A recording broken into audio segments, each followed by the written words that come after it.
Hey guys, in this video we're going to talk about how you can transfer money from Forex card to Chase Bank. But before we begin, make sure to hit that subscribe button down below. It really helps me out.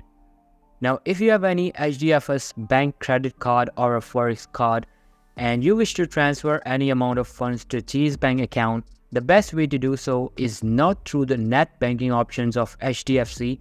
Instead, what you have to do and the proper easiest way to do is to call the Chase Bank and get in contact with them. First of all, open up any preferred browser, go over to Chase Bank. After that, enter your username and password to sign in. Once you're logged in, you will be redirected to the home page of your account. So on the Chase Bank website, select Contact Us or go over to the website to know about Chase Bank near you. Find ATMs and financial centers. Use your bank locator to find a convenient location or ATM near you.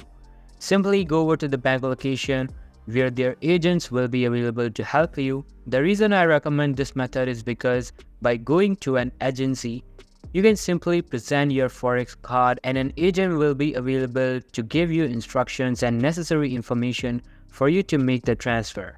As this option is not available on the net banking session for HDFC, regardless of which card you have, by talking to the Chase Bank agency, they will be able to help you once you give them the necessary information for you to make the transfer. So give them all the necessary details and make the transfer for any amount of funds that you have on your Forex card.